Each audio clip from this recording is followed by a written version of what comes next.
बोलिए सच्चिदानंद भगवान की, सद्गुरुदेव महाराज की।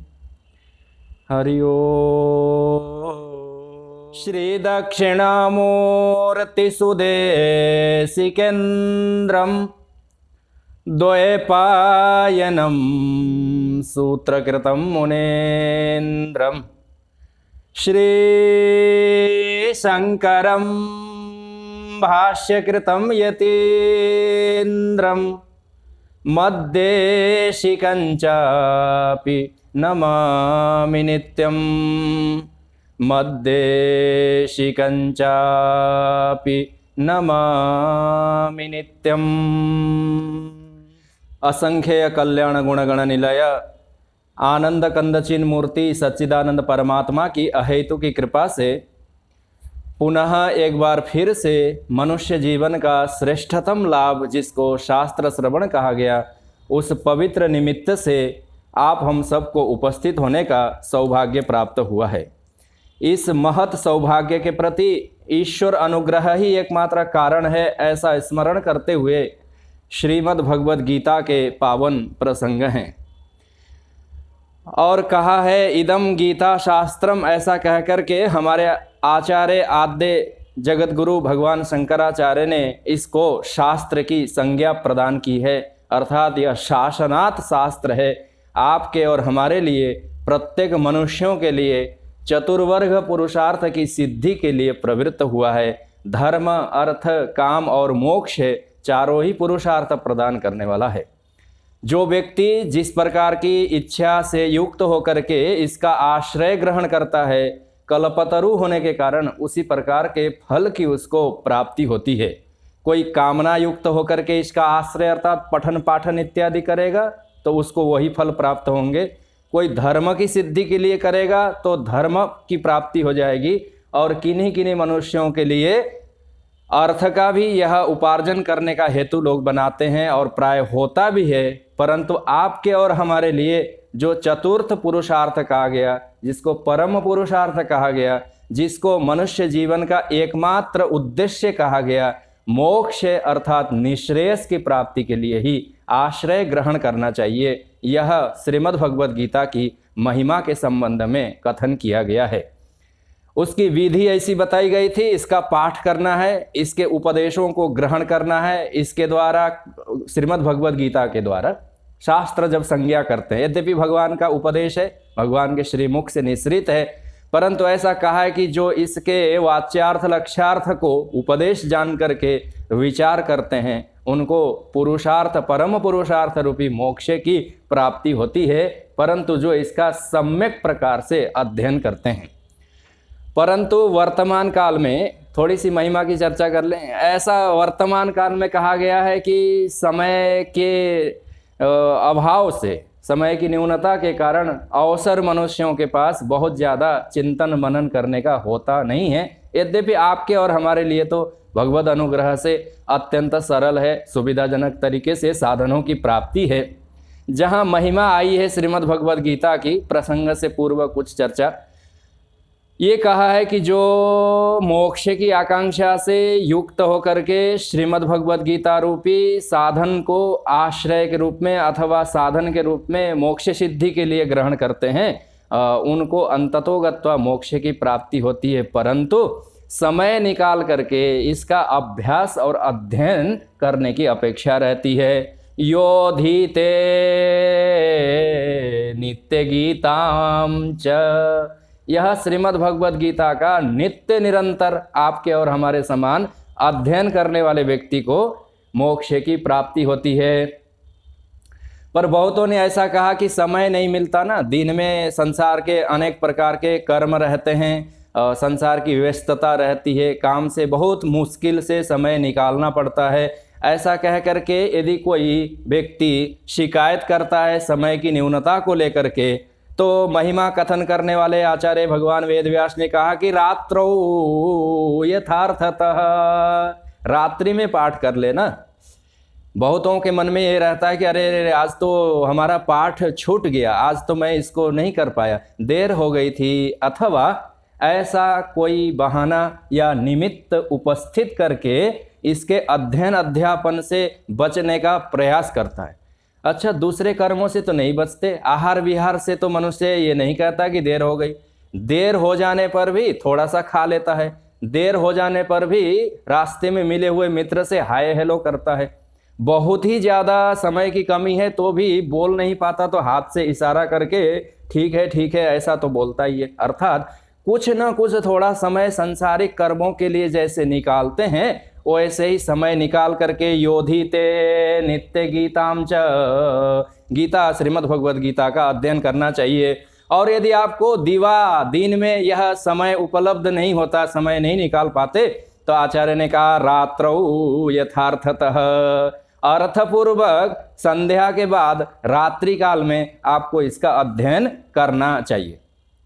अर्थात छूट दिया गया। यह बात इसलिए निवेदन किया जा रहा है कि कोई कर्म संपादन करना है, जैसे उदिते जुहोति, वेद शास्त्र में यह आदेश दिया गया कि भगवान सूर्य जब उदित हो रहे हों उस समय अमुक यज्ञ करे, अथवा भगवान सूर्य को प्रातः काल आप अर्घ देते हैं तो वो आप उदय के समय में देते हैं। यही कर्म है, उसकी विधि है, उसके मंत्र हैं, उसकी प्रक्रिया है। उसके लिए आपको कौन से धातु के लोटे में कहाँ का जल लेकर के किस मंत्र को पढ़ते हुए कौन सा पैर ऊंचा और कौन सा पैर नीचा करके अर्घ देना है, यह विधि है।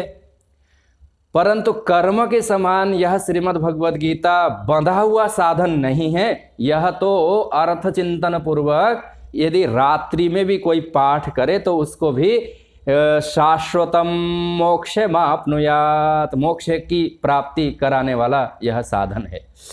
पर लोगों ने कहा कि नहीं, दिन में तो सांसारिक कर्मों से समय नहीं मिलता और रात्रि के समय में सोना पड़ता है ना, रात्रि को शयन नहीं करेंगे तो फिर काम कैसे चलेगा, दूसरे दिन कैसे काम कर्म संपादन करेंगे। तो दिन में सांसारिक कर्म और रात्रि को शयन, आधा जीवन संसार के कर्म करके दिन में चला गया और आधा रात्रि में शयन करके चला गया, सो करके निद्रा से नक्तया ह्रियते। रात्रि में शयन से हमने संपूर्ण नष्ट कर दिया। तो बहुतों ने ऐसा कहा कि दिन में सांसारिक कर्मों से अवसर और समय नहीं मिलता, रात्रि में विश्राम और शयन करते हैं, इसलिए इसका चिंतन मनन करने का अथवा अर्थ ग्रहण करने का या उपदेशित तत्व विशेष का चिंतन करने का, यद्यपि यह 700 श्लोक है परंतु इसके अर्थ का आप चिंतन करेंगे तो समग्र जगत इसमें है, क्योंकि इसमें भगवान के गुणानुवाद और कथन है और उनका स्वरूप का विस्तार पूर्वक विराट के रूप में कथन है।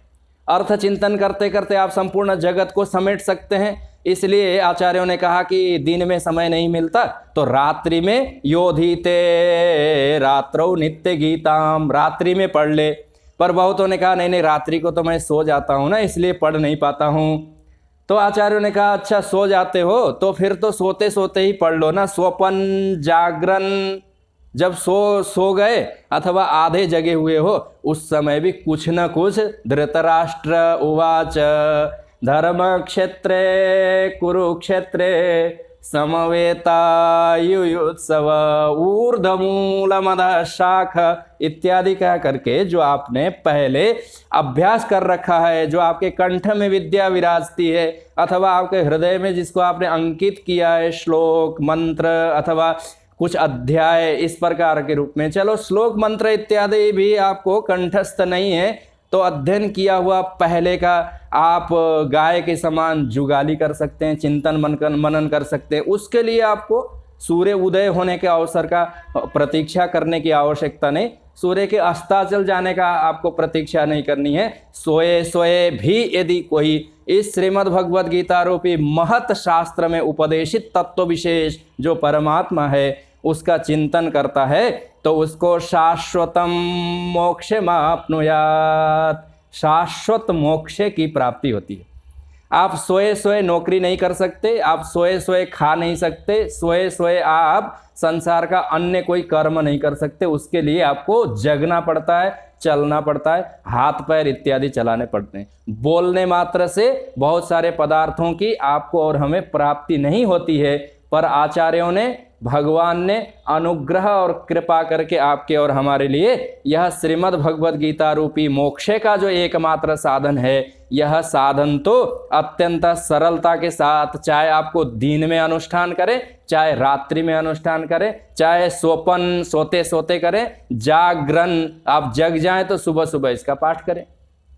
आपको देव भगवान शंकर के मंदिर विग्रह में आपको रुद्राभिषेक करना होगा तो स्नान करके आपको जाना पड़ेगा, परंतु उठते ही, नेत्र खुलते ही श्रीमद् भगवद गीता को आपके मन में उसके श्लोक, उसके अर्थ, उसका गुणानुवाद, इसके लक्ष्यार्थ, वाच्यार्थ आदि का स्मरण करने के लिए आपको स्नान करके, पवित्र होकर के, आचमन करके, यज्ञोपवीत का स्पर्श करके, शिखा सूत्र बांध करके करने की अपेक्षा नहीं रहती है जागरण जगे हुए में।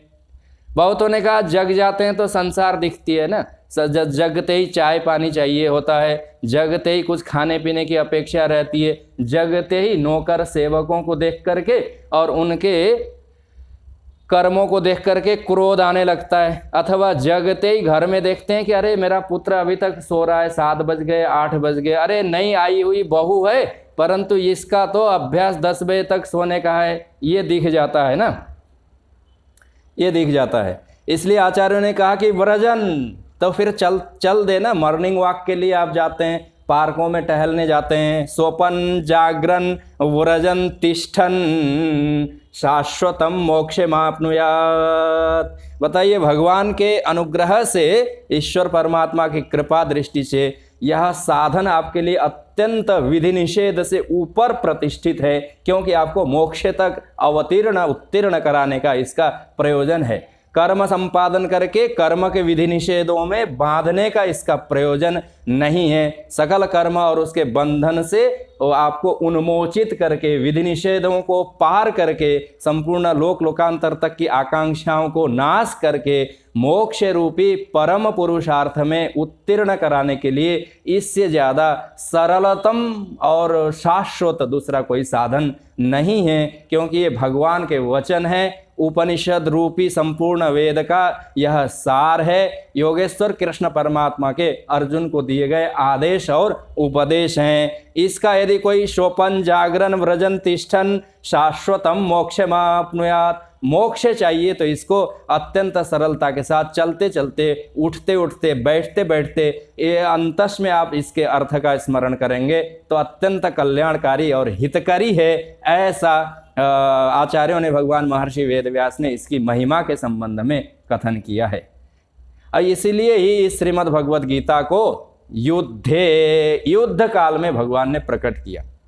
अब भगवान ने अर्जुन को, आगे प्रसंग उपस्थित होने वाले हैं, आगे प्रसंग उपस्थित इस प्रकार से होने वाले हैं कि भगवान अर्जुन को ये नहीं कहेंगे कि अरे पार्थ चलो थोड़े दान कर लो, तपस्या कर लो, याग कर लो, आहुति दो, पत्र पुष्प चढ़ाओ, तब मैं तुमको उपदेश दूंगा। अरे इस झगड़े के बीच में मैं तुमको कैसे कोई अच्छी बात समझाऊं, ऐसा भगवान नहीं कहेंगे। भगवान कहेंगे ठीक यही उचित अवसर है, कैसे भी देश, कैसा भी काल, कैसी भी परिस्थिति रहे, कितनी भी प्रतिकूलताएं रहे, कैसा भी संसार का शोर हो रहा हो, तो भी यह गीता ज्ञान रूपी गंगा अपने प्रवाह का मार्ग बना लेती है। जैसे भगवान ने उपदेश दिया, वैसे आचार्यों ने भी कहा कि कोई भी मनुष्य योधिते नित्य गीताम। इसलिए यह मध्य युद्ध के बीच में भगवान आदि पुरुष नारायण ने, योगेश्वर परमात्मा श्री कृष्ण ने अर्जुन को निमित्त बना करके उपदेश दिया है। उसके पावन प्रसंगों की चर्चाएं हैं। अध्याय संख्या 1 है, अर्जुन के विषाद का योग है, अर्जुन शोक और संताप से युक्त हैं, परंतु उससे पहले अन्य अन्य लोगों की यहाँ परिस्थिति की चर्चा की जा रही है। श्लोक संख्या 13 से आगे के 2 श्लोकों के उच्चारण के साथ आगे के प्रसंगों को हम लोग यहाँ बढ़ाने का यथामति प्रयास करेंगे। श्रीमद् भगवद गीता अध्याय संख्या 1 श्लोक संख्या 13। ओम श्री परमात्मने नमः।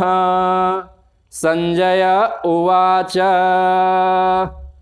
ततः शंखाश्च भैर्यश्च प्रणवानकगो मुखाः सहसैवाभ्यहन्यन्त सशब्दस्तु मूलोऽभवत्।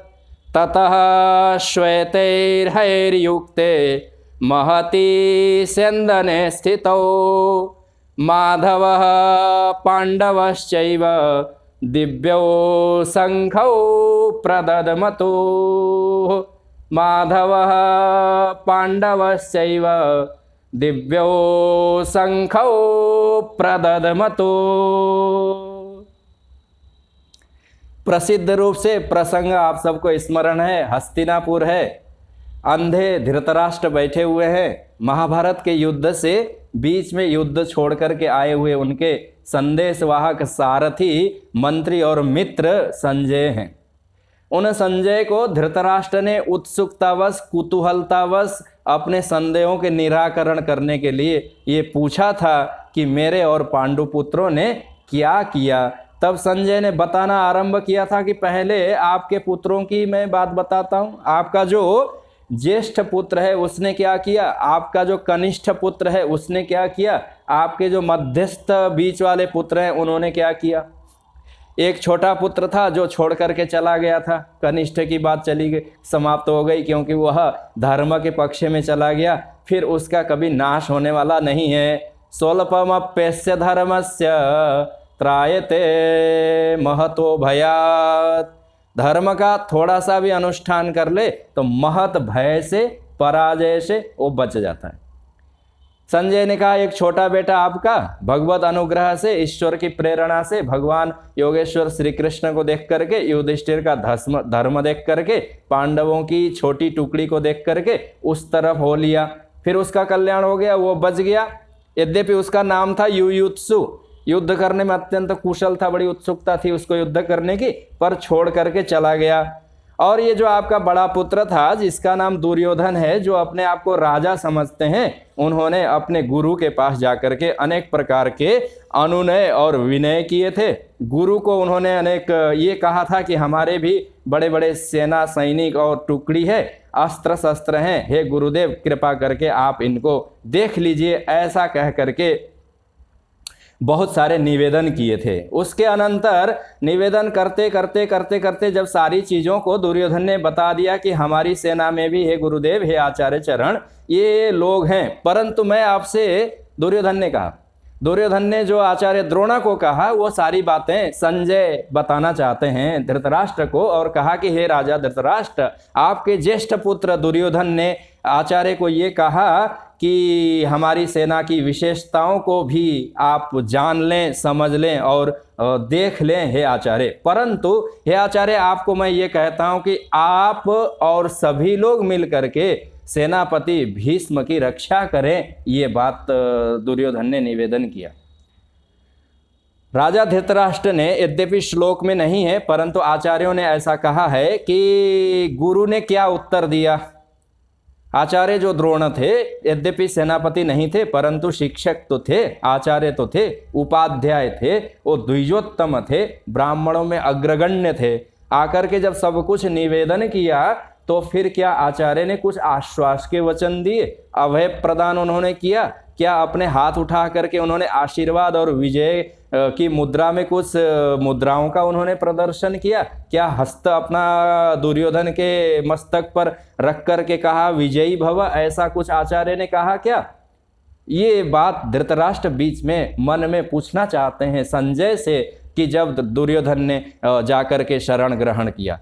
संजय ने कहा कि जो अभिमानी पुरुष हैं उनके जीवन में इस प्रकार का सौभाग्य आना अत्यंत कठिन है कि आचार्य के चरण में भी हो परंतु उसका मस्तक झुका हुआ नहीं रहता, बोलने के वचन उनके ठीक नहीं रहते, भीतर का अंतःकरण अत्यंत मलिन रहता है, भाव कुछ रहता है, भंगिमाएं कुछ रहती हैं, उद्देश्य और कुछ रहता है, इसलिए आचार्यों का अनुग्रह पा नहीं पाते।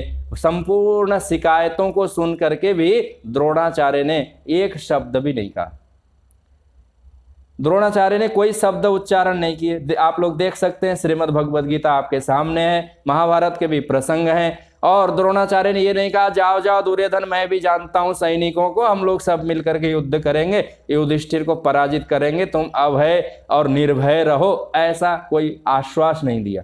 अथवा ये भी नहीं कहा कि चलो तुमने हमको ब्राह्मण मान लिया तो मैं युद्ध करने में उतना कुशल नहीं हूँ, भले ही तुम्हारा गुरु हूँ, परंतु मैं तुमको आशीर्वाद देता हूँ, वचन देता हूँ, तुम्हारा विजयश्री कहीं नहीं। ऐसा कह करके आचार्य ने कोई वचन भी नहीं उच्चार किए। तो यह बात सुन करके राजा धृतराष्ट्र को अत्यंत चिंता हुई।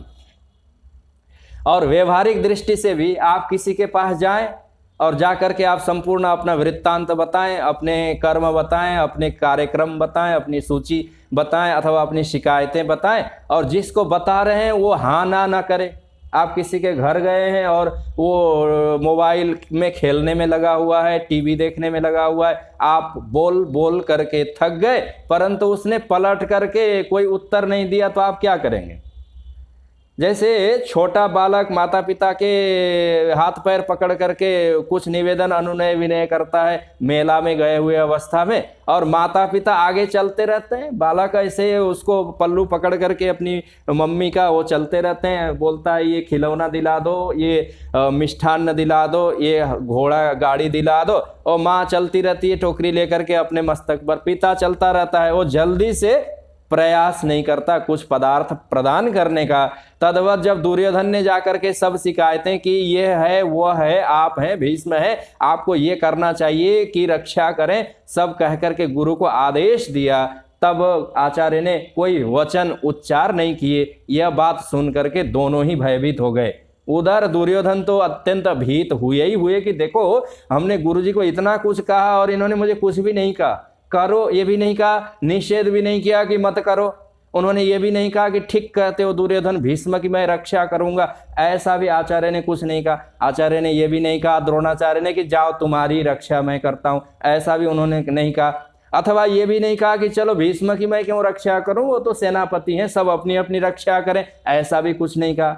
न उन्होंने उनकी नाभ्यनंदत, दुर्योधन के वचनों का उन्होंने कोई अभिनंदन नहीं किया। यह बात सुनकर के धृतराष्ट्र अत्यंत दुखी हो गए। उन्होंने कहा अरे जिसके ऊपर गुरुओं की कृपा नहीं, जिसके शिकायतों को सुनकर के, शिकायत इस अर्थ में कि दुर्योधन के अनुनय विनय और वचन सुन करके आचार्य ने कुछ नहीं कहा, एक शब्द तो उन्होंने बोला होगा।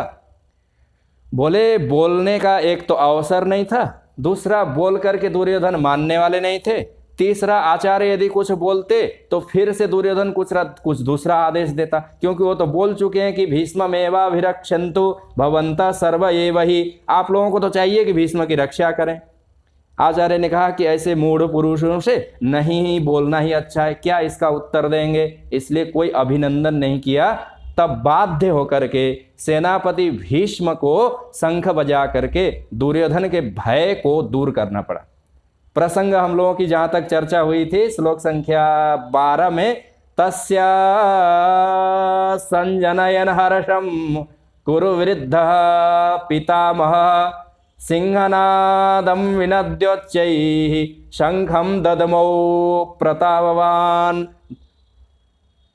यहाँ संजय कहते हैं कि तस्य कस्य दुर्योधनस्य, उस दुर्योधन के मन में हर्ष उत्पन्न करने के लिए, दुर्योधन के मन के भीति को दूर करने के लिए बाध्य होकर के भीष्म पितामह को शंख बजाने पड़े। इससे क्या अभिप्राय निकला कि दुर्योधन के मन में दुख हुआ था। क्यों भाई, वो तो गुरु के शरण में चला गया था, गुरु के पास जाकर के तो मनुष्यों के दुख निवृत्त होते हैं, और ये जाकर के दुखी हो गया। आचार्य के चरण में जाकर के अज्ञान की निवृत्ति होती है, शोक संताप दूर हो जाते हैं। मठ मंदिर देवालय में जाकर के आप संसार के दुखों को थोड़ी देर के लिए भाई भले ही सही भूल जाते हैं, परंतु यह दुर्योधन गुरु द्रोणाचार्य के चरणों में हाथ जोड़ करके खड़ा है, फिर दुखी हो गया, उसको हर्षित करना पड़ा, उसको प्रसन्न करना पड़ा, उसके भय को भगाने के लिए भीष्म को जब शंख बजाना पड़ा। इससे पता चलता है कि उस दुर्योधन के किसी भी एक भी वचन का आचार्य द्रोण ने कर्णपात नहीं किया। दुर्योधन तो अत्यंत मूढ़मती था, इसलिए उसको पता चला अथवा नहीं चला कि आचार्य प्रसन्न है अथवा नाराज हैं, अथवा आचार्य कुछ कथन करना चाहते हैं, अथवा हमारे वचनों को इन्होंने वचनों की उपेक्षा कर दी, ये मूढ़ पुरुषों को पता नहीं चलता। परंतु भीष्म तो कुरुवृद्ध थे ना, ऐसे कई पीढ़ियों को उन्होंने देखा था, उन्होंने मनुष्यों के मन का अध्ययन किया था, और प्रत्येक प्राणी मनुष्यों के स्वभाव को जानने वाले थे, इसलिए दूर से ही भीष्म ने जान लिया कि यह दुर्योधन गुरु के पास जाकर के दुखी हो गया है, इसलिए उसके मन में हर्ष उत्पन्न करने के लिए शंख बजाना पड़ा भीष्म को। क्योंकि शंख बजाने से, और इधर दुर्योधन की बातों को सुन करके तो ये धृतराष्ट्र तो दुखी हो ही गए थे कि अरे जिन्होंने गुरु ने भी जब इसको कुछ कहा नहीं, तब तो फिर तो दुर्योधन तो अब पराजित ही हो जाएगा ऐसा। क्योंकि अज्ञानी के मन में यही रहता है, जिसको गुरु ने छोड़ दिया, गुरु ने अभिनंदन नहीं किया, गुरु ने कोई उपदेश नहीं दिए, गुरु ने कोई आचार और वचन नहीं उच्चारे, तो दुर्योधन भी दुखी हो गया, धृतराष्ट्र भी इस बात को सुनकर के दुखी हो गए। धृतराष्ट्र पूछना ही चाहते थे कि आचार्य द्रोण ने कुछ बातें नहीं कही तो भीष्म ने तो कुछ कहा होगा, इस अभिप्राय से तब संजय ने आगे जाकर के ये बताया कि तस्य, उस दुर्योधन के अंतस में हर्षम जनयन, हर्षम संजनयन अर्थात हर्ष उत्पन्न किया। क्यों? पहले दुखी था क्या? बोले नहीं, पहले तो बड़ा उत्साही था, युद्ध करने के लिए तत्पर था, परंतु गुरु के पास जाकर के जब गुरु से परांगमुख होकर के वो वहां से लौटने को हुआ, गुरु ने कोई उसके शब्दों का कर्णपात नहीं किया, तब थोड़ा दुखी हो गया था। इसलिए कुरुवृद्ध पितामह को बड़ा सा एक शंख लेकर के ध्वनि करनी पड़ी, जिससे कि यह पता चल जाए कि हे दुर्योधन, भले ही तुम्हारे आचार्य द्रोण ब्राह्मण होने के कारण वो शब्दशः और यथार्थ जानते हैं, इसलिए तुम्हारे वचनों का अभिनंदन नहीं किया, परंतु मैं तुम्हारे वचनों का अभिनंदन करता हूं। मैं तुम्हारे पक्ष में हूं, मेरी सुरक्षा करने की आवश्यकता नहीं है, मैं तुम्हारी सुरक्षा करूंगा, मैं तुमको प्रसन्न करूंगा, मैं तुमको विजयश्री दिलाऊंगा। ऐसा सोच करके भीष्म ने शंख की ध्वनि की, भयंकर सिंहनाद उन्होंने किया, और भीष्म सेनापति थे, इसलिए भीष्म के शंख बजाते ही एक प्रकार से युद्ध का आरंभ हो गया। इस बात की कुछ चर्चाएं पूर्व के सत्र में भी हुई थी। जब इधर भीष्म ने शंख बजाया, बजाने में हेतु क्या निकला? हेतु यही निकला, कारण यही बना कि दुर्योधन तात्कालिक रूप से दुखी हो गया था, अन्यथा अभी भीष्म भी शंख बजा करके युद्ध आरंभ करने के पक्ष में नहीं थे। भीष्म भी अभी भगवान की प्रतीक्षा कर रहे थे कि ये द्वारकाधीश योगेश्वर परमात्मा कृष्ण क्या योजना बनाए हैं, क्यों सामने में खड़े हैं, क्या उनके मनोभाव और दशा है, क्या वहाँ से आदेश है। भीष्म भक्त हैं, इसलिए प्रतीक्षा कर रहे थे कि भगवान की प्रेरणा, ईश्वर इच्छा, प्रकृति गति इत्यादि देख करके ही कोई कर्म बुद्धिमान पुरुष आरंभ करता है। इसलिए भीष्म तो प्रतीक्षारत थे, परंतु अपने अधीनस्थ को, अपने छत्रछाया में रहने वाले को, अपने बालकों के दुख को देख करके भीष्म से भी रहा नहीं गया। कई कारण बने। एक तो वहां पर यह बात मुख्य रूप से आई कि जब दुर्योधन ने कहा भीष्म की सुरक्षा करो, तो इस बात का भी प्रतिकार करना था भीष्म को कि मैं सेनापति हूं, मैं सबकी सुरक्षा करूंगा। और दूसरी बात, जब आचार्य ने कोई उत्तर नहीं दिया, तो एक छत्रछाया देने के लिए, एक आश्रय देने के लिए, एक अभय प्रदान करने के लिए, एक दुर्योधन के मन में दो तत्काल उत्पन्न हुआ था शोक और भय आचार्य के द्वारा नहीं बात सुने जाने पर, उसको भी दूर करने के उद्देश्य से प्रतापी भीष्म पितामह ने अपने अत्यंत श्रेष्ठ शंख को लेकर के ज्यों ही वादन किया, तब तो फिर संपूर्ण कौरवों के पक्ष में युद्ध के लिए लाए गए जितने भी वाद्य यंत्र थे, सब अचानक ही बज उठे, उनको बजाने की आवश्यकता नहीं पड़ी। श्लोक संख्या 13 में ये बात आई हुई है। ततः अर्थात उसके अनंतर ज्यों ही भीष्म पितामह ने दुर्योधन के भय को दूर करने के लिए, उसको हर्षित करने के लिए, उसको प्रसन्न करने के लिए, उसको राज्य दिलाने के संकल्प से जब भीष्म ने शंख की ध्वनि की, ततः शंखाश्च भैर्यश्च पणवानको मुखा। तब संजय ने कहा कि हे धृतराष्ट्र, आपको शोक संतप्त होने की जरूरत नहीं है, क्योंकि आचार्य ने कुछ नहीं कहा तो आचार्य से भी जो वृद्ध हैं, वयोवृद्ध हैं, ज्ञान वृद्ध हैं, तप वृद्ध हैं, संकल्प वृद्ध हैं, अपने संकल्पों में दृढ़ रहने वाले सबके पर पुरुष पितामह भीष्म ने दुर्योधन को अभय प्रदान करने के लिए अपने शंख की ध्वनि की। चाहे कोई सुरक्षा करे, अज्ञानियों को चाहे कोई सुरक्षा करे, गुरु करे बहुत अच्छा, और गुरु नहीं करे तो दूसरे के पास चला जाएगा। संसार के प्राणियों की यही बात है। यहाँ से वो कामनाओं की पूर्ति करेगा, नहीं होंगे, अर्थ के पास चला जाएगा, अर्थ से भी उसकी सिद्धि नहीं होगी, पूर्ति नहीं होगी, धर्म के पास चला जाएगा, धर्म अर्थ कामना से तिरोहित होकर के, दुखी होकर के, असंतुष्ट होकर के तब वो ट्राई करने के लिए मोक्ष की तरफ जाता है। तो ऐसे ट्राई करने वालों को, परीक्षा करने वालों को, अन्य उपाय फेल होने के बाद आने वालों के लिए मोक्ष नहीं है, ये भी बात समझ लेनी चाहिए। गया था ठीक जगह दुर्योधन, परंतु अनधिकारी होने के कारण, योग्यता से हीन होने के कारण, संस्कारहीन होने के कारण, तपस्या इत्यादि सद्गुण सदाचार और दैवीय संपत्ति से रहित होने के कारण गुरु ने कुछ नहीं कहा, गुरु चुप रहे।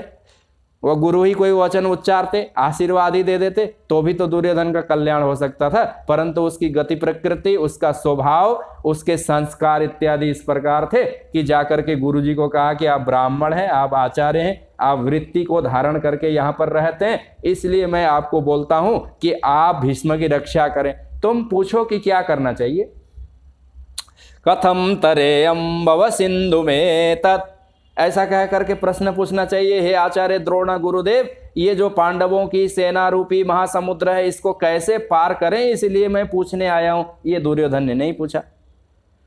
जैसे संसार का प्राणी गुरु के पास जाकर के पूछता है कि बड़ा भारी रोग है, किसी प्रकार से ठीक नहीं हो रहा है, उपाय बताओ, वैद्य के पास जाना चाहिए, परंतु गुरु के पास जाते हैं, धन प्राप्त नहीं हो रहा है, सांसारिक समस्याओं को लेकर के जैसे अज्ञानी पुरुष गुरु के पास जाता है, तद्वत दुर्योधन जाकर के उल्टा आदेश दिया, इसलिए गुरु ने कोई वचन उच्चारे नहीं और गुरु से निराश होकर के वो अन्यत्र चला गया। भीष्म ने देख लिया, देख करके उन्होंने ज्यों ही शंखनाद किया, ततः, ये तो अन्य प्रकार की चर्चा है, श्लोक में फिर से क्या कहते हैं, ततः शंखाश्च भैर्यश्च, भीष्म पितामह के शंख बजाने के अनंतर तब उस ध्वनि को सुनकर के दुर्योधन भी पलट करके भीष्म की तरफ देखने लगा।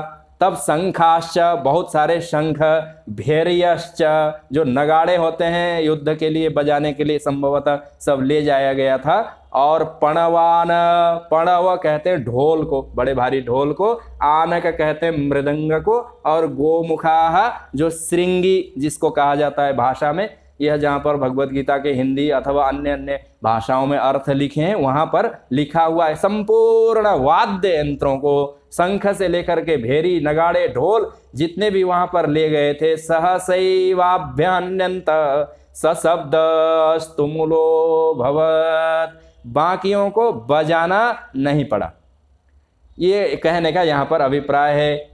अर्थात भीष्म के शंख बजाते ही एक साथ ढोल नगाड़े इत्यादि जो युद्ध के लिए वहां पर ले जाया गया था वो अपने आप ही बज करके महान तुमुल शब्द हुआ, कोलाहल फैल गया, गूंजने लगा और चारों तरफ शंख भेरी नगाड़े के ध्वनि बज उठे। अर्थात एक प्रकार से युद्ध का बिगुल फूंक दिया गया और सब अपने अपने वाद्य यंत्रों को निकाल करके सबको उत्साहित करते हुए ढोल नगाड़े के साथ अस्त्र शस्त्र लेकर के सब सैनिक सतर्क हो गए लड़ने के लिए।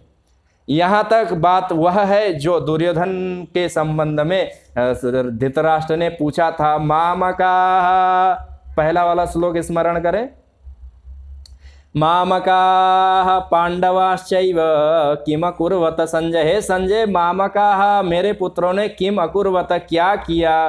तो संजय ने कहा कि आपके पुत्र ने गुरु के पास जाकर के आदेश दिया, उल्टा काम किया। पितामह भीष्म अभी भी सोच रहे थे कि भगवान कुछ कल्याण करेंगे, भगवान के आश्रय में जाएंगे, शांति रहेगी, सबको प्रसन्नता की प्राप्ति होगी, सबका नरसंहार से बच जाएंगे, ऐसा सोच रहे थे। उनको भी कार्यकरी होने नहीं दिया और सब शंख घंटे ध्वनि नगाड़े भेरी युद्ध का विगुल बजा दिया। इतने तक दुर्योधन ने क्या क्या किया यह बात संजय ने समाचार के रूप में बताया। धृतराष्ट्र प्रसन्न हो गए सुनकर के, उन्होंने कहा ठीक, क्यों? क्योंकि युद्ध करने के लिए ही तो गए हुए थे ना, ये तो अच्छी बात है। वहां कुरुक्षेत्र में धर्म भूमि में जाकर के अस्त्र शस्त्र लेकर के भेरी नगाड़े ध्वनि करते हुए शत्रुओं पर प्रहार करने के लिए तत्पर हो जाना, यही वीर पुरुष का लक्षण है। बहुत अच्छा हुआ भीष्म पितामह ने शंख बजाया और सब सैनिकों को सतर्क किया, दुर्योधन के पक्ष में किया। दुर्योधन के चित्त में भी हर्ष उत्पन्न कर दिया कि हाँ, पितामह भीष्म मेरे पक्ष में है, ऐसा कहकर के उसको विश्वास और भरोसा हो गया यह बात सुन करके धृतराष्ट्र के मन में किंचित संतोष और हर्ष हुआ, अन्यथा वो दुखी हो गए थे ना, क्योंकि जब आचार्य द्रोण ने उसकी कोई बात नहीं सुनी तब दुखी होना स्वाभाविक था। अरे गुरुजी कुछ नहीं सुन रहे हैं, परंतु गुरुओं के भी गुरु जो पितामह है भीष्म, उन्होंने दुर्योधन को अभय प्रदान करते हुए शंख बजाया, तब प्रसन्न हो गए। ऐसा समाचार संजय ने धृतराष्ट्र को दिया। थोड़ी देर के लिए चुप हो गए संजय, चुप शांत रहे कि आपके लड़के ने ये किया, आपके लड़के ने वो किया, पितामह को प्रेरित किया, अपने संपूर्ण सैनिकों की संख्या और गिनती बताई। परंतु दुर्योधन ने कहा कि अच्छा दूसरे पक्ष की भी तो बात बताओ, हमने तो तुमको पूछा था मामका पांडवाश्चैव, ये तो मामका अर्थात मेरे पुत्रों ने, मेरे पक्ष ने, मेरे आचार्य ने, मेरे पितामह भीष्म ने क्या क्या क्या क्या किया ये आपने बताया, पर पांडवाश्चैव क्या पांडवों ने भी ऐसा ही कुछ किया? ये पूछने का धृतराष्ट्र का आरंभ में ही अभिप्राय था। इसलिए यहाँ पर संजय कहते हैं जब भीष्म पितामह ने बड़ी भारी ध्वनि करके अपने पक्षों के सभी भेरी नगाड़े ध्वनि इत्यादि करके तुमुल शब्द करते हुए एक प्रकार से युद्ध का आरंभ कर दिया, तब आदि पुरुष भगवान नारायण ने भी विचार किया कि अब क्या करें, अब क्या करें। संजय थोड़ी देर के लिए चुप हो गए, क्योंकि महाभारत के युद्ध जहां चल रहा था वहां पर भी थोड़ी देर के लिए शांति छा गई, ऐसी बात समझ लेनी है। शांति क्यों छा गई? क्योंकि इधर तो भीष्म ने शंख की ध्वनि करते ही सभी लोगों ने अपने अपने नगाड़े बज उठे। बज उठे का मतलब क्या है? अपने आप बजने लगे। तो अपने आप नहीं बजे, परंतु सहसा ही सभी लोगों ने आरंभ कर दिया। जैसे भीड़ का अग्रगामी कोई व्यक्ति, जैसे भेड़ों की भीड़ हो और एक भेड़ कूद जाए तो फिर सुनते हैं कि सारे भेड़ कूद जाते हैं। भेड़ अर्थात भीड़, जहाँ जन समुदाय है, जहाँ मूर्ख हैं, जहाँ अनियंत्रित हैं, जहाँ कोई विधि निषेध और अनुशासन नहीं है, वहाँ कोई व्यक्ति एक काम करता है तो उसको सभी लोग करना आरंभ कर देते हैं। ये मूर्खों के लक्षण है, ये अज्ञानियों का है, गतानुगतिक होने का ये प्रयास है। वो देखता है कि नहीं नहीं इधर से रास्ता है अथवा नहीं, वो विचार नहीं करता, एक चल दिया तो उसके पीछे दूसरा, दूसरे के पीछे तीसरा, फिर चौथा, ऐसे करके भीड़। कहाँ जा रहे हो भाई? बोले ये कहाँ जा रहे हैं पता नहीं, वो आगे वाला जा रहा है इसलिए मैं भी जा रहा हूँ। वो आगे वाले से पूछे कहाँ जा रहे हो? जा रहा हूँ। तो ये भीड़ की यही प्रकृति है, समूह का यही स्वभाव है कि एक व्यक्ति भले ही कोई गलत भी कर ले तो उस गलत का अनुसरण करने वाले हजार व्यक्ति आपके सामने और हमारे सामने उपस्थित हो जाते हैं। भीष्म पितामह तो सहसा उत्साह में आकर के दुर्योधन के चित्त में हर्ष की उत्पत्ति के लिए शंख बजाया था। अरे दुर्योधन भय मत करो, इतना ही था। युद्ध का उन्होंने कोई जय घोष नहीं किया था, उन्होंने ये कहा था कि अरे दुर्योधन भय मत करो। परंतु बाकियों ने क्या समझा? बाकियों ने समझा कि अरे भीष्म पितामह जो हमारे सेनापति हैं उन्होंने शंख बजाया तो अब हमको भी शंख बजाना चाहिए। अपना बोध नहीं, अपनी बुद्धि नहीं, अपना विवेक नहीं, उसके तरफ दृष्टि नहीं, अपने ढोल नगाड़े पर थाप दे करके हस्तपाद आदि से डंडे इत्यादि से सब वाद्य यंत्रों को पीटना शुरू कर दिया। तो ये मूर्ख अज्ञानी और समूह का लक्षण है। तो जब बजा चुके कौरवों के पक्ष ने, उधर पांडवों के पक्ष से कोई ध्वनि नहीं आई, उधर शांति छाई हुई थी, उधर कोई कोलाहल नहीं, उधर कोई तुमुल शब्द नहीं, उधर कोई वाद विवाद नहीं। क्यों? क्योंकि इनके बजाने से तत्काल उधर किसी ने बजाना मूर्खों के समान आरंभ नहीं कर दिया, क्योंकि वो धर्म की सेना है, वो देव सेना है, वो परमात्मा के द्वारा नियंत्रित है, धर्म के द्वारा, युधिष्ठिर के द्वारा नियंत्रित है। अर्जुन जैसे संयतशील और भगवान के भक्तों के द्वारा अनुशासित, पालित और शासित है। इसलिए उनको किसी का अनुगमन, अंधानुकरण करने की अपेक्षा नहीं है। इसलिए थोड़ी देर की बीच में शांति छाई। इसलिए यहाँ पर महर्षि भगवान वेदव्यास को भी लिखना पड़ा ततः, उसके बाद। किसके बाद भाई? जब भीष्म ने बजाया उसके बाद तो कौरवों ने बजाया, फिर उसके बाद बड़ी शांति छाई। क्यों? क्योंकि सभी पांडवों ने ऐसा विचार करने लगे कि अब क्या करें। तो सबकी दृष्टि आदि पुरुष भगवान नारायण के तरफ उठ करके चली गई। ये एक बात महाजनों, महत पुरुष जैसा आचरण करते हैं वो करना चाहिए। बज गई ध्वनि। अब जहां भीष्म खड़े थे वहां पर तो कौरवों की सेना के बहुत सारे सैनिकों के द्वारा देखा भी न जा सकता था कि कहां भीष्म खड़े। उन लोगों ने सुन लिया ध्वनि, अरे ध्वनि हो गई, आवाज हो गया, शंख बज गया, भेरी नगाड़े बज गए, बजाओ बजाओ बजाओ, ऐसा कह करके मूर्खों के समान अंधानुकरण करने लग गए। परंतु इधर पांडवों के पक्ष में बड़ी शांति छाई रही। थोड़ी देर तक उन लोग परस्पर में देखते रहे कि अरे रे भगवान क्या करते हैं, अरे युधिष्ठिर क्या करते, भीम क्या करते, अर्जुन क्या करते हैं, ऐसा कह करके देखते देखते देखते सबकी दृष्टि भगवान श्री कृष्ण के ऊपर जाकर के टिक गई। भगवान ने विचार किया कि ओहो अब तो मेरे ऊपर आया। अरे भाई तुम लोग भी अपने सेनापति को देखो, जो धृष्टद्युम्न को तुमने सेनापति बनाया उसके तरफ तुम लोग देखो ना। व्यूढ़ाम द्रुपद पुत्रेण तव शिष्येण धीमता, ऐसे कह करके जो धृष्टद्युम्न को सेनापति बनाया गया है उसके तरफ देखो भाई जरा। वो शंख बजाए तो तुम लोग भी बजाओ, वो भेरी नगाड़े पर प्रहार करे तो तुम लोग भी करो, वो अस्त्र उत्तोलन करे तो सेनापति का अनुगमन करो, मेरे तरफ क्यों देखते हो। भगवान ने इसके लिए भी थोड़ी सी प्रतीक्षा की। भाई मैं कोई योद्धा तो नहीं हूं, मैं कोई रथी तो नहीं हूं, मैं कोई अस्त्र शस्त्र ग्रहण करने वाला तो नहीं हूं, मेरे ऊपर क्यों जिम्मेदारी डालना चाहते हैं। भगवान ने थोड़ी देर प्रतीक्षा की वहां कि जरा देख ले, परीक्षा करें कि करते क्या हैं। क्या पांडव भी कौरवों के समान अत्यंत मूढ़ और अंधानुकरण करने वाले हैं, बोध विद्या बुद्धि से रहित हैं। ऐसा सोच करके भगवान ने थोड़ा सा रुकने का मन बनाया और थोड़ी देर भगवान प्रतीक्षा भी करते रहे। परंतु भगवान ने देखा नहीं, अत्यंत अनुशासन, अत्यंत मर्यादा, अत्यंत संयम, अत्यंत शील के उदाहरण प्रस्तुत करते हुए अत्यंत चंचल भीम भी अभी तक नगाड़े और शंख में हाथ नहीं लगाया था। ऐसा देख करके आदि पुरुष भगवान नारायण ने अपने हाथ में दिव्य शंख लेकर के बड़ी भारी ध्वनि की। ततः श्वेतैर्हैर्युक्ते महती स्यन्दने स्थितौ माधव पांडवश्चैव दिव्यौ शंखौ प्रददमतु। माधवः पांडवश्चैव दिव्यौ शंखौ प्रददमतु। भगवान ने विचार किया, पहली बार भगवान का नाम आया श्रीमद् भगवद गीता में। बोलिए सच्चिदानंद भगवान की। माधव, माधव नाम आया। भगवान ने विचार किया कि देखो मैं तो बना हूं सारथी, अब सारथी को क्या हक है भाई कि शंख बजाए, ध्वनि करे, शोर शब्द करे। सारथी का तो काम है कि जो रथी बोले उसका अनुसरण करे, क्योंकि जहां पर ये बात हुई है कि महारथी उसी को कहा गया है जो अपनी सारथी की भी सुरक्षा करे। जो योद्धा अपनी सारथी की सुरक्षा नहीं कर सकता उसको रथी महारथी इत्यादियों का सम्मान मिलता नहीं। आत्मानं सारथिम चास्वान रक्षन् नक्षतमायुधैः यो युध्यत्ययुतैर्वीरैः स महारथ उच्यते। ऐसे लक्षण बनाए गए हैं।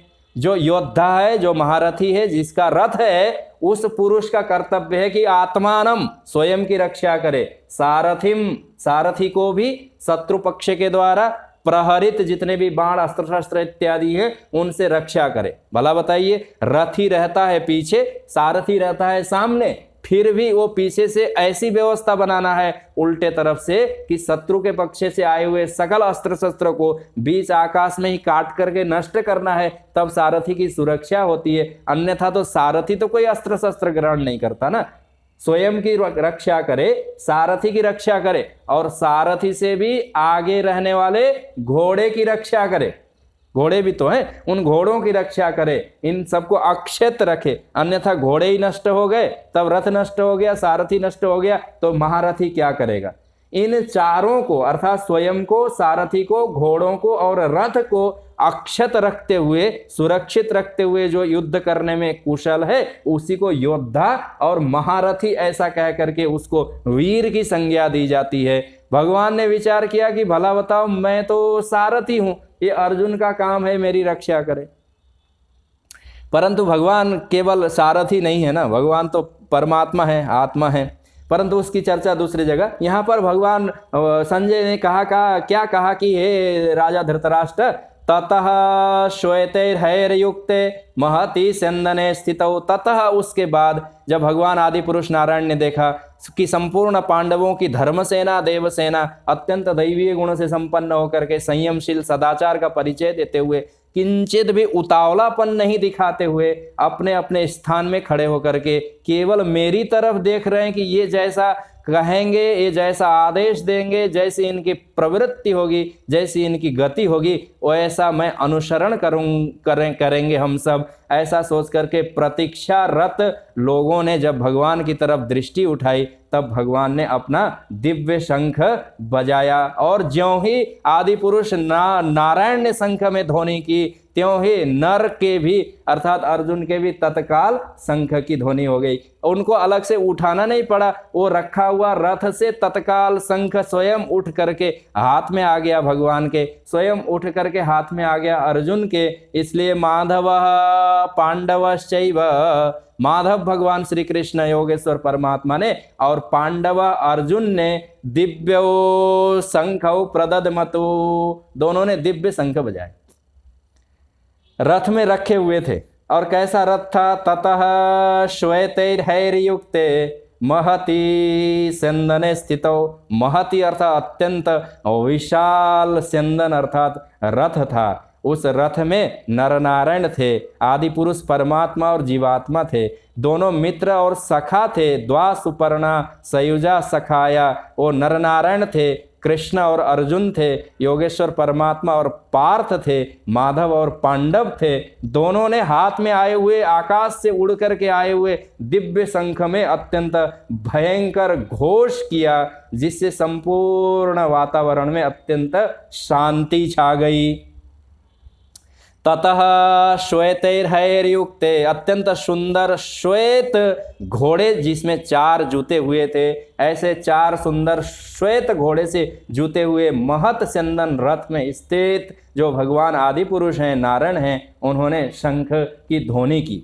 अब जब कौरवों ने शंख की ध्वनि की तो उस समय तुमुलो अभवत शब्द, तुमुल शब्द हुआ। परंतु जब भगवान ने यहाँ पर शंख बजाया तो सबके अंतस में, अपने पक्ष के लोगों में, बाकी शत्रुओं को तो ये पराजित करने वाली ध्वनि थी, अगले 2-3 श्लोकों के बाद ये बात आने वाली है। परंतु यहाँ आरंभ में अपने पक्ष में भगवान के शंख, जो दिव्य शंख हैं, उनकी ध्वनि को सुन करके अत्यंत प्रसन्नता हुई। क्यों? क्योंकि उसका अर्थ ही यही किया गया है, साम्यति अशुभम अस्मादिति शंखः, जिसकी ध्वनि सुनने मात्र से ही संपूर्ण अशांति इत्यादि तत्काल दूर हो जाते हैं, इसका नाम होता है शंख।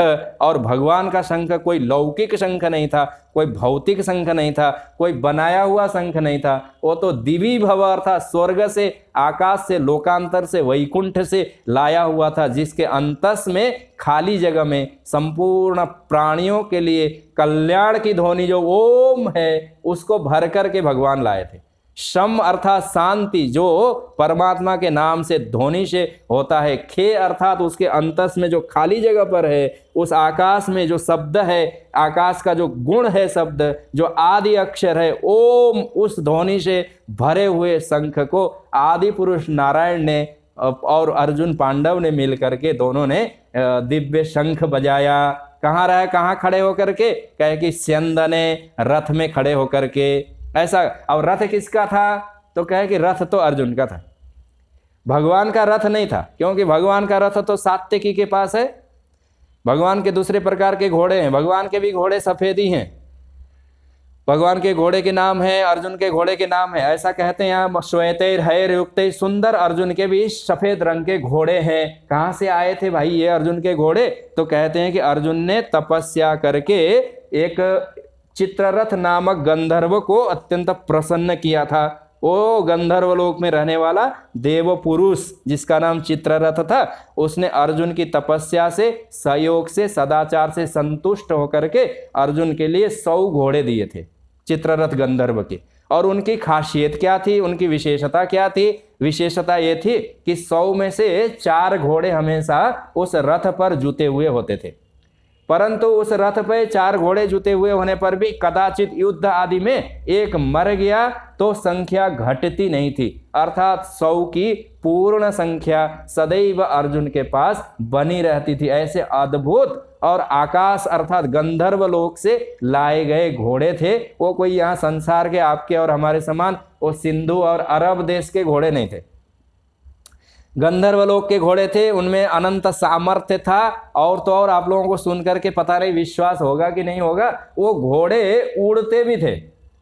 उड़ने का स्वभाव था उन घोड़ों का, क्योंकि वो यहाँ इस पृथ्वी लोक के घोड़े नहीं थे ना, वो घोड़े थे आपके अर्थात गंधर्व लोक के चित्ररथ के द्वारा दिए हुए थे। इसलिए वो आकाश में भी उड़ सकते थे, जमीन में भी चल सकते थे, पानी में भी चल सकते थे, ऐसे सामर्थ्य से युक्त थे। अब ये विज्ञान का विकास है, आजकल के लोग माने या नहीं माने, परंतु हमारे प्राचीन समय से ही हाथी हैं, घोड़े हैं, पेड़ पौधे हैं अथवा प्रस्तर खंड है, कोई भी पदार्थ उड़ने में समर्थ था, क्योंकि वो हल्का था।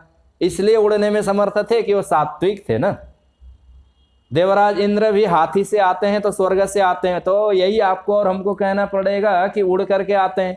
चलो चिड़िया पक्षी गरुड़ इत्यादि अथवा मयूर इत्यादि कार्तिक का वाहन वो तो उड़ता ही है, पर आदि पूज्य जो गणपति भगवान है उनका चूहा भी तो उड़ता होगा, तभी तो वो लोकांतर से यहाँ तक आते हैं। तो अर्जुन के घोड़े भी उड़ने में समर्थ थे। इसलिए इसका अर्थ ऐसा किया गया है कि हा वा आकाशे यान्ति इति हय। यहाँ पर शब्द है श्वेतैर हयैर युक्तै, सफेद घोड़ों से युक्त वो अर्जुन का रथ था। घोड़े कहाँ के थे? गंधर्व लोक के थे। किस रंग के थे? अत्यंत सफेद शुद्ध शुक्ल वर्ण के थे। और ह अस्मिन आकाशे यान्ति, आकाश में भी जाने आने में समर्थ थे। ऐसे कैलाश पर्वत के समान वो सफेद 4 घोड़े से जुता हुआ और महती बहुत बड़े सेंदने अर्थात रथ में आदि पुरुष नारायण और अर्जुन खड़े हैं। ये रथ भी कोई अर्जुन का रथ सामान्य रथ नहीं है, इन्होंने अग्नि देवता को प्रसन्न करके रथ की प्राप्ति की थी। ये कथा आप लोगों ने बहुत बार सुनी होगी। जब अग्नि देवता को जब पृथ्वी में अर्जुन को रथ की प्राप्ति हुई, और रथ का यहाँ विशेषण दिया है महति सेंदने स्थितौ, महति अर्थात महान रथ पर। तो इसकी महानता क्या थी? तो कहे कि इतना सुंदर रथ था जिस रथ में 10 बैलगाड़ी भर करके अस्त्र शस्त्र और आयुध आप रख दें तो भारी नहीं होता था। जैसे आजकल अच्छी अच्छी गाड़ियां आती हैं जिसमें एक्सीडेंट हो जाने पर भी आदमी बच जाता है, ऐसे उपाय बना करके वो अच्छी बात है, सुरक्षा के लिए बनाई जाती है। परंतु आप 10-20 भारी बोझा उसके ऊपर रख दें तो हो सकता है उसमें कुछ बन बिगड़ जाए। परंतु अर्जुन का रथ ऐसा था कि जहां पर अनेक प्रकार के युद्ध की सामग्रियां जो अत्यंत भारी हैं अथवा पहले के समय के हिसाब से जो अस्त्र शस्त्र हैं, गोला बारूद हैं, चाहे तो ऐसा कह सकते हैं, उन सारी चीजों को उस रथ पर अनेक प्रकार से भरने पर भी 10-20 दिन के युद्ध की सामग्री, उसमें अनेक प्रकार के आयुध, अस्त्र शस्त्र, बाण अथवा और भी कोई फेंके जाने वाले क्षेपणास्त्र हैं अथवा धनुषों का, बाणों का जो भंडार है, उन संपूर्ण भंडार को रथ के अंदर भरने पर भी वो रथ भरता नहीं था और उन साधन सामग्रियों से संग्रह से कभी भारी नहीं होता था, वो टूटता फूटता नहीं था। इन सामग्री से भरने पर भी उड़ करके जाता था, रथ भी उड़ने वाला था। क्यों ऐसी विशेषता थी? क्योंकि वो महती था ना, महान रथ था और अग्नि देवता ने अर्जुन के ऊपर अनुग्रह करके भगवान की प्रेरणा से प्रदान किया था। जब पृथ्वी में बहुत धर्म बढ़ गया था, सभी लोग सात्विक हो गए थे, सभी लोगों ने यज्ञ इत्यादि का आयोजन किया था, सबने अग्नये स्वाहा, इंद्राय स्वाहा, प्रजापतये स्वाहा कह करके शुद्ध देसी घी के बहुत सारे भंडार भर करके उसके रात दिन स्वाहा स्वाहा स्वाहा करके अग्नि देवता को अत्यंत तृप्त कर दिया था एक बार। फिर आहुतियों का ग्रहण करते करते करते करते बहुत ज्यादा सामग्री को भक्षण करने से अग्निदेव के पेट में अजीर्ण हो गया था। ये भी कथा आती है। क्यों? क्योंकि पृथ्वी में सारे अभी तो देवता आपके और हमारे भूखे हैं, क्योंकि आपको और हमको भी फुर्सत नहीं है स्वाहा सौदा करने की। थोड़ी बहुत सामग्री हो जाती है तो स्वयं की जिह्वा को और जठराग्नि में ही स्वाहा सौदा करने में आपका और हमारा समय और सामग्री समाप्त हो जाती है। परंतु पहले के लोग जब धार्मिक हो गए थे उन्होंने अपना दैहिक पोषण छोड़ करके देवताओं की पुष्टि के लिए यज्ञ इत्यादि का आयोजन किया था। सबका आहुति इत्यादि ग्रहण करके अग्निदेव अत्यंत बलिष्ठ और पुष्ट होकर के ज्यादा आहुति ग्रहण करके वह जब अजीर्ण पेट में हो गया था, उन्होंने विचार किया था कि पृथ्वी लोक में खांडव वन में अनेक प्रकार की औषधियां हैं जिनको मैं यदि खाऊं तो फिर मेरा पेट ठीक हो जाएगा, ऐसा उनका संकल्प हुआ था। परंतु केवल अग्नि देवता नहीं, इंद्र इत्यादि, वायु देवता, वरुण देवता सब आहुति से बलशाली हो गए थे, इसलिए समय आने पर इंद्र वर्षात करते थे, वायु इत्यादि चलता था, सूर्य भगवान भी अत्यंत चंद्रमा और सूर्य मिलकर के औषधियों को सबको पुष्ट करते थे, इसलिए औषधियां कभी सूखती नहीं थी, वो हरी भरी रहती थी। अग्निदेव ने इंद्र को निवेदन किया था कि अरे देवराज इंद्र, आप कुछ दिन न बरसो तो फिर इस जंगल में से मैं औषधियों को चयन कर लूं, उनको सूखा लूं, उनकी बूटी बना लूं, फिर खा लूं तो मेरा अजीर्ण ठीक हो जाए। परंतु इंद्र भी वशीभूत थे, क्योंकि वो भी बलशाली हो गए थे, तो बरसात आते ही वो भी खूब पानी बरसाते थे।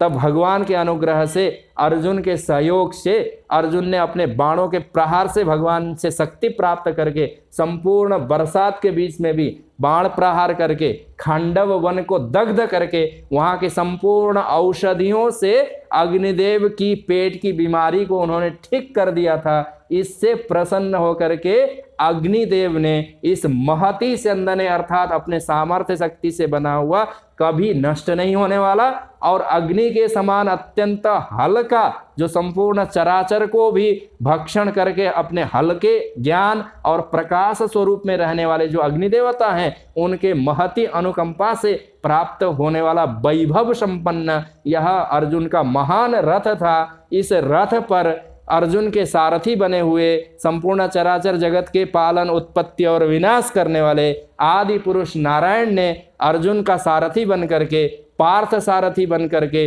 दोनों और नर नारायण मिल करके हाथ में शंख लेकर के, उस शंख जो दिव्य शंख था, दिव्य रथ था, जो महती घोड़ों से जुता हुआ था, जिस रथ में सुंदर सी पताका लगी हुई थी, उस पताका के ऊपर हनुमान जी महाराज विराज करके उद्घोष कर रहे थे, राम राम कर रहे थे। ऐसे महत रथ पर खड़े होकर के माधव पांडवश्चैव दिव्यौ शंखौ प्रददमतो, भगवान आदि पुरुष नारायण ने जब शंख की ध्वनि की, तब भगवान का अनुसरण करते हुए भगवान और नरनारायण के शंख बजाने पर फिर उनके भ्राताओं ने, भाइयों ने, युधिष्ठिर ने, भीम ने और बाकी सेनापतियों ने भी एक एक एक करके अपने अपने शंख को निकाल करके ध्वनि करना आरंभ कर दिया।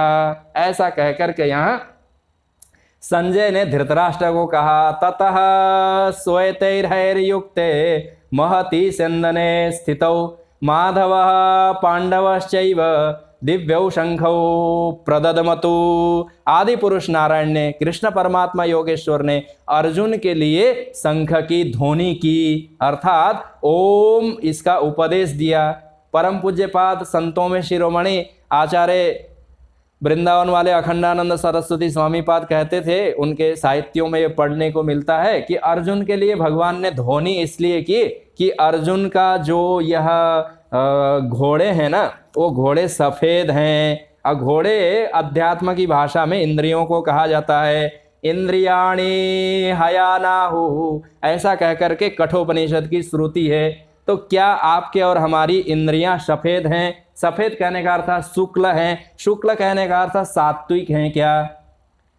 ये पूज्यपाद ने प्रश्न, अर्थात भक्तों के लिए, सज्जनों के लिए, अध्यात्म विचार करने वालों के लिए ये कहा। बाकी पंक्तियों की चर्चा तो अपनी जगह पर है ही, साथ में यह बात विशेष रूप से स्मरण करना चाहिए, परमात्मा उसी के पक्ष में रहता है जिसकी इंद्रियां अत्यंत शुक्ल हैं। यहाँ घोड़े के रूप में प्रतीक दिया गया है। ततः श्वेतैर्हैर्युक्ते, सुंदर शुक्ल वर्ण के सात्विक इंद्रियों से, समदम उपरति इत्यादियों से युक्त हुए, जो अत्यंत साथ में निकट और सन्निकट है, उसके लिए भगवान श्री कृष्ण ने शंख की ध्वनि करके उपदेश एक प्रकार से दिया, अभय प्रदान किया। ऐसा कहकर के संजय ने भी धृतराष्ट्र को समाचार दिया। बाकी भगवान के शंख का नाम पांचजन्य है, अगले श्लोक में ये सब बातें आने वाली हैं। और सबके अलग अलग शंखों के नाम है, कैसे कैसे बजाए, कैसी कैसी ध्वनि हुई, ये भी यहाँ पर चर्चाएं हैं। आध्यात्मिकता छोड़ करके हम लोग शास्त्रीय परंपरा से, व्यास पद्धति से यथा योग्य चर्चाओं को आगे बढ़ाने का प्रयास कर रहे हैं। आगामी सत्रों में भी हम लोग इस प्रयास को पुनः आगे ले जाने का प्रयास करेंगे। आज के सत्र को हम लोग यहाँ एक श्लोक के उच्चारण के साथ विश्राम देते हैं। ततः श्वेतैर्हैर्युक्ते महती स्यन्दने स्थितौ माधवः पाण्डवश्चैव दिव्यौ शंखौ प्रददमतु। बोलिए सच्चिदानंद भगवान की, सद्गुरुदेव महाराज की, काशी विश्वनाथ महादेव की। ओम नमः पार्वती पतये, हर हर महादेव।